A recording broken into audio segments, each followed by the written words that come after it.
नमस्कार। श्री गणेशाय नमः।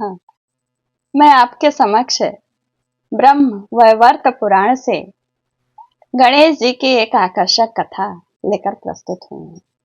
बहुत ही आकर्षक कथा है। इस समय गणेश जी का समय चल रहा है, इसलिए और मैं ढूंढ ढूंढ के आपको सुना रही हूँ। कथा का नाम है गणेश जी पर शनि की दृष्टि। बहुत ही मनोरम कथा है, शुरू से आखिरी तक जरूर सुनिएगा। पुण्य प्रद भी कथा है। आइए। एक बार कैलाश पर्वत पर महायोगी सूर्य पुत्र शनैश्चर शंकर नंदन गणेश को देखने के लिए आए और उनका मुख अत्यंत नम्र था।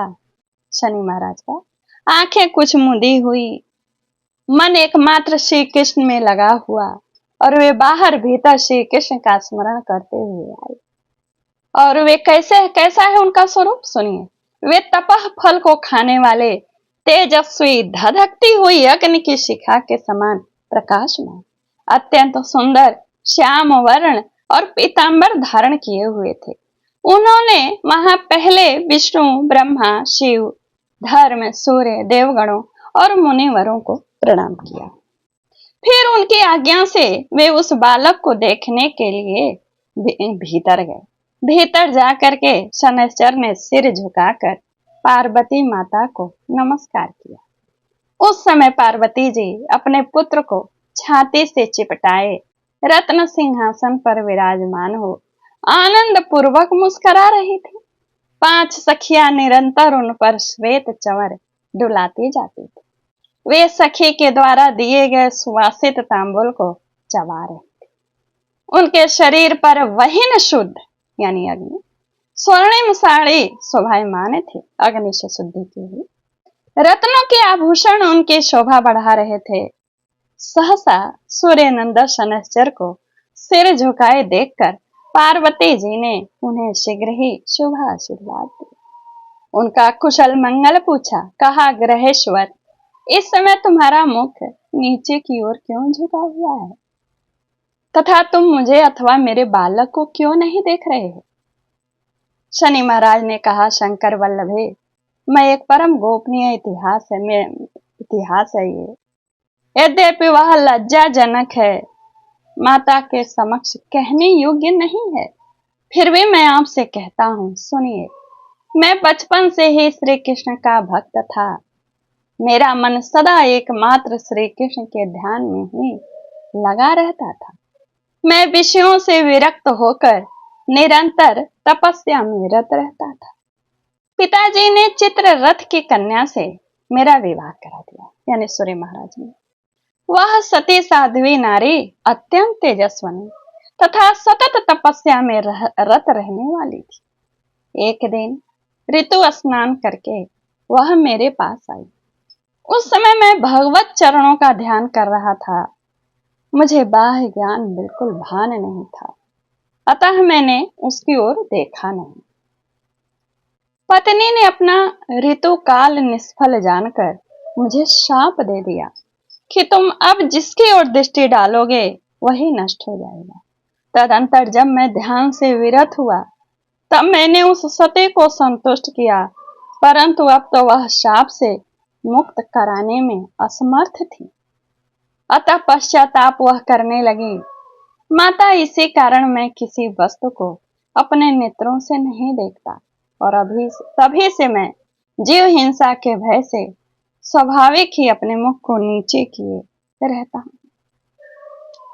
शनैश्चर की बात सुनकर पार्वती हंसने लगी। इस पर नर्तकियां तथा किन्नरियों का सारा समुदाय भी ठहाका मार के हंस पड़ा। शनैश्चर का वचन सुनकर पार्वती जी ने परमेश्वर श्री हरि का स्मरण किया और इस प्रकार कहा, सारा जगत ईश्वर की इच्छा के वशीभूत है। फिर दैव वशीभूता पार्वती देवी ने कौतूहल वश शनैश्चर से कहा, तुम मेरे तथा मेरे बालक की ओर देखो। भला इस निश्चय को कौन हटा सकता है? इस कर्म फल को, भोग को कौन हटा सकता है? कर्म फल भोग को। तब पार्वती का वचन सुनकर शनैश्चर स्वयं मन ही मन में विचार करने लगे, अहो, क्या मैं इस पार्वती नंदन पर दृष्टिपात करूं या देखूं अथवा न करूं? क्योंकि यदि मैं बालक को देख लूंगा तो निश्चय ही इसका अनिष्ट होगा। और इस प्रकार कहकर धर्मात्मा शनैश्चर ने धर्म को साक्षी बनाकर बालक को तो देखने का विचार किया, परंतु बालक की माता को नहीं। शनैश्चर का मन तो पहले से ही खिन्न था ही। उनके कंठोष्ठ और तालु ही सूख गए थे, क्योंकि मालूम था अनिष्ट होगा।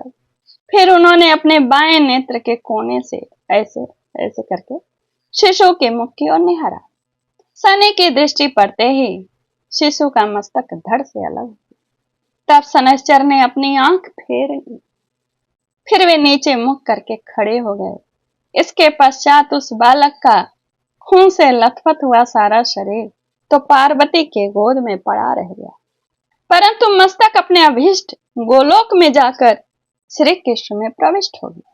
यह देखकर पार्वती देवी बालक को छाती से चिपटाकर फूट फूट कर विलाप करने लगी और उन्मत्त की भांति भूमि पर गिरकर मूर्छित हो गए। तब वहां उपस्थित सभी देवता देवियां, पर्वत, गंधर्व, शिव तथा कैलाशवासी जन यह दृश्य देखकर आश्चर्यचकित हो गए। उस समय उनकी दशा चित्रलिखित पुतलिका के समान जड़ हो गई। इस प्रकार उन सबको मूर्छित देखकर श्री हरि गरुड़ पर सवार हुए और उत्तर दिशा में स्थित पुष्प भद्रा के निकट गए। वहां उन्होंने पुष्प भद्रा नदी के तट पर वन में स्थित एक गजेंद्र को देखा, जो निद्रा के वशीभूत हो बच्चों से घिरकर हथनी के साथ सो रहा था। उसका सिर उत्तर दिशा की ओर था, मन परमानंद से पूर्ण था और वह परिश्रम से थका हुआ था। फिर तो श्रीहरि ने शीघ्र ही सुदर्शन चक्र से उसका सिर काट लिया और रक्त से भरे भीगे हुए उस मनोहर मस्तक को बड़े हर्ष के साथ गरुड़ पर रख लिया। गज के कटे हुए अंग के गिरने से हथनी की नींद टूट गई। तब अमंगल शब्द करती हुई उसने अपने शावकों को भी जगाया।